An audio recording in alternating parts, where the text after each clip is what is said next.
that is very important for Pakistan's economy and the challenges that it faces. The telecom sector in Pakistan is 191 mobile subscribers. Now you can be excused for thinking that this is a country that's too small for big international players to come and grow. But 191 million cellular subscribers is the 7th largest market in the world. Just the number of broadband users in Pakistan is more than the entire population of Canada. Just the number of social media users in Pakistan is more than the entire population of many countries in Europe. This is not a small market. This is a country with huge potential. And this could be the beginning of that. Many years ago, I took a short course at Harvard, and as part of their case study, they presented Pakistan as a country which has a lot of potential in manufacturing, but has not been able to progress. And we have totally untapped potential of the electronics industry. There is very little electronics that gets manufactured in this country. It's not just electronics, also products like fiber optics for the local huge demand, but also export potential. But what has happened is in the last 3 years or so, there's been good work in this sector. There was a very good policy that was brought in for local handset manufacturing. And I've actually written down all the things that we've done for them. And there are things that we promised that we couldn't do, but let me at least start out with the things that we've done for them. The handset manufacturing industry has made so far, from what I can tell, there are various numbers that I got reported this morning, but about 57 million phones that have been locally manufactured. That's a very large number. Considering that our domestic demand is only 25 million phones per year. So a large fraction of the local demand could be met by local handset manufacturers. And these are not just manufacturers with local brands. There are, I'm told, more than 35 international brands that are beginning to either manufacture in Pakistan or explore this market. We certainly want to be able to meet our domestic demand through locally assembled handsets. For this, the government has given a lot of incentives to the industry. Some we've promised and not delivered, but many that have already been put into play. If you're a handset manufacturer in Pakistan, there is a zero regulatory duty for CKDs and SKDs in the country. If you're a handset manufacturer in Pakistan, there's a zero fixed income tax on CKDs and SKDs manufacturing mobile devices of up to $350. If you're in Pakistan, there is a zero fixed sales tax on CKDs and SKDs manufacturing. You're also exempt from the 4% withholding tax on domestic sales. These are all the things that the government thought of about 3 years ago and passed on to local handset manufacturers. And as one of the speakers said, they are now able to meet a very large fraction of the domestic demand. The domestic demand is about 25 million handsets. They produced 16 million handsets in 2021 and about 24 million in 22. So a local handset manufacturing industry can actually meet a very large fraction of the domestic demand. But the real benefit of this industry would come when they would be able to export these phones in a globally competitive market. Currently, the phones that are produced in Pakistan, their average value is about 15,000 rupees. These are 2G and 3G phones used by the masses. So the question is, what can we do to incentivize adoption of high-end phones, production of high-end phones, and export of high-end phones from Pakistan? For this, the government promised but didn't deliver on a 3% R&D allowance. I'm happy to report that they've now agreed finally, officially, that a 3% R&D allowance that we long promised to the handset manufacturing industry will be given to them before the end of this fiscal year. This 3% would eventually increase to 8%, which would be very comparable to just the regional policies that we have. India exports about $10 billion worth of exports every year. We've just been told that Vietnam exports $60 billion worth of phones. The other industry that is equally important for Pakistan but often overlooked is the fiber manufacturing industry. Now, unknown to us in many ways, this industry is also flourished. And wherever I go, to Saudi, to Qatar, anywhere in the Middle East, I meet manufacturers and exporters of handsets, manufacturers and exporters of fiber from Pakistan. Now, this industry has made the fiber optic manufacturers 1.34 million kilometers of fiber cable in Pakistan, which is fantastic. And they've exported about 10% of that, which is 130,000.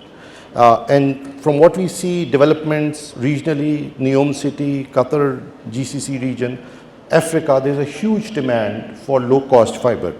And now we have 4 companies that are manufacturing fiber locally. Their capacity of production is about 10,000 kilometers.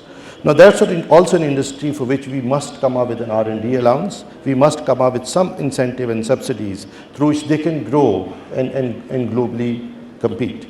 And that's an industry that's certainly been on my agenda for a long time now.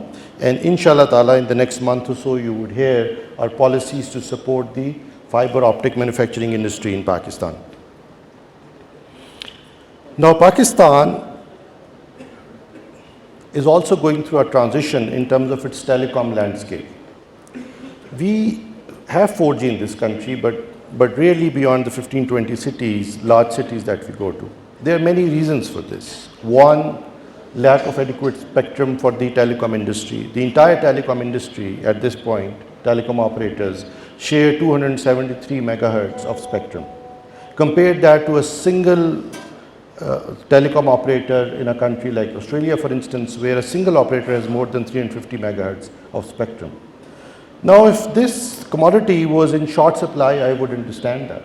But as we speak, the government has 600 megahertz of unutilized spectrum that we must free up and give to the telecom industry.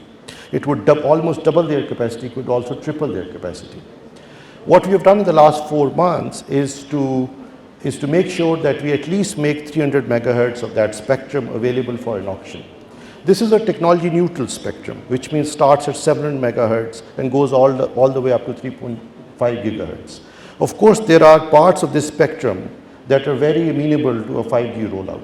So what we are going to do is 3 things. We have already allocated 300 megahertz now for an auction for the telecom industry. We're going to hopefully, and this is in partnership with the telecom industry, also the regulators, as well as the Ministry of IT, come up with a policy of spectrum auction that doesn't front load it. We don't treat it as an asset that needs to be unlocked in terms of value on day one. If we made that mistake, the telecom operators would largely just be forced to invest in the spectrum to remain competitive, but would not have the money to invest in the infrastructure, handsets, and wider rollout of something like 4G, 5G. So at this point, everyone in the government is aligned that we must take a forward-looking view. We make this 300 megahertz immediately accessible to the telecom industry. Immediately in this case is July, August is the timeline. But once we decide that we are able to auction the spectrum, we make the policy such that the spectrum is not linked to dollars. The money can be spread out over many years, and we keep the payment terms such that while they invest in the spectrum, they also invest in the telecom infrastructure.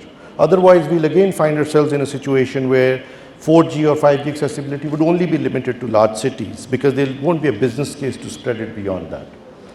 2, we have 56,000 cellular towers in Pakistan. We didn't have an infrastructure sharing policy, so every telecom operator was forced to essentially set up their own infrastructure. We have now, with our member telecom leading this initiative with PTA, we now have an infrastructure sharing policy in place, which means that at least infrastructure can be shared across telecom operators, which will lower your cost of doing business. Shortly, we'll also be working on an active spectrum sharing policy, which means that you'll be able to share the radio networks that you use for your subscribers also. That would also help you lower the costs. And 3, we have been working very hard on a national fiberization policy. Of the 56,000 towers that we have in Pakistan, only about 6,000 to 7,000 are fiberized. We have one of the lowest ratios of fiber to home or fiber to curb in Pakistan. Pakistan has at this point 164,000 kilometers of fiber laid out. We need another 200,000. The question is, and it is largely the onus of the government, the question is why are the ISPs not rolling out the fiber? It is of course because of poor policy and incentivization that we failed to put in over several years. So what we've done now is that we now have a national fiberization policy ready with us, where the rates for right-of-way are standardized. Companies like Starlink and others now have thousands of low-orbit satellites, which means they can be used for backhaul communication and data connectivity, not just for broadcast. The cabinet has just approved a space policy, Pakistan's first space policy, which will open the door for private players with low-orbit satellites to come in and offer connectivity solutions in Pakistan. I believe there's a lot of domestic demand for that also, but what would really benefit is enterprise. With a $50 per month, 200 MB low-orbit satellite data connectivity, it would transform the way you currently do backhaul for your cellular infrastructure. At this point, you are confined to using microwave links, which are also dedicated because we didn't have spectrum sharing. With spectrum sharing, you can share those microwave links to connect your backhaul towers, but also with a low orbit satellite connectivity, inshallah ta'ala, you would also get low cost backhaul through low latency, low orbit satellite technology. That should also happen. I'm expecting sometime in March. The first private player would enter the Pakistan market because of this new space policy that we've done, and you'll get to connect your cellular towers, not by laying fiber, which would take some time, but also using low orbit satellite backhaul, which goes into play hopefully in March. We are hoping you'll get another additional 300 megahertz as the telecom industry starting July and August. And I do hope that the telecom industry wholeheartedly participates in the auction that we're going to do. I've already told you that we are very aware and sensitized to how we price this, how this is rolled out, and we need to take a longer term view of promoting 5G and 4G accessibility in this country and not trying to unlock the value on day one. I think the government is largely aligned around that too. With our low orbit satellite space policy, you'll get a low cost backhaul for the cellular towers. And with our national fiberization policy, you will get facilitation to now lay fiber from 164,000 kilometers to at least 300,000 kilometers in the next year or two to come. We have also mandated USF, the Universal Service Fund, to, instead of funding one-off projects, actually be part of the national fiberization policy. The government needs to invest in shared telecom infrastructure. If you face an issue laying your duct or fiber or being able to lay a fiber for every operator, why can't USF come in and give you a ready-made infrastructure which you can all leverage? That is now being part of their mandate. As you know, USF is sitting on something like 67 billion rupees right now. That's good money that can be plowed in to promote fiberization of the country. And I think that's inshallah going to happen also in months to come. One way to support high-end manufacturing of handsets in Pakistan is to make them affordable for people to buy. And we've put together a policy. We work with PTA, Chairman Saab is here, to come up with a framework within which headsets can be given to consumers on installments. And the policy and the enablement is such that if someone goes delinquent on their installment, their phone can be blocked and then unblocked through the drip system that we have in place. That debate is still ongoing in the government on how to do it, but I think what we are leaning towards is make it such that the locally manufactured handsets at least can be given out on installments. So that's something I think we should be able to inshallah achieve within the next 2 weeks, and that policy can then become active and would enable more of this.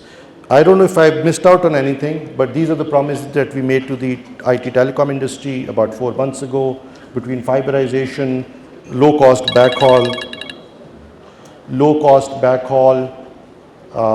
connectivity, handset manufacturing, more spectrum that becomes available to the cellular industry, and for them to be able to now bring 5G to Pakistan. So what inshallah we are hoping to achieve in the next months to come is for Pakistan to get handset manufacturing and export in Pakistan at a level that's not happened before, for us to be able to do 5G spectrum auction in months to come, for us to be able to to fiberize the country at a pace that's not happened before, and for consumers to benefit from both mobile and fixed broadband connectivity. I want to thank all of you for your support. There are many friends and colleagues here who, of course, collaborated with us in the last few months to be able to do this. I want to commend PTA, which has really worked very hard and has taken a very forward-looking, progressive view in enabling and making some of this happen for us. I want to thank the industry and everyone else who's here, who's worked with us over the last few months. And inshallah ta'ala, I think we're going to unlock huge potential of the IT, telecom, and handset manufacturing industry in Pakistan. Thank you.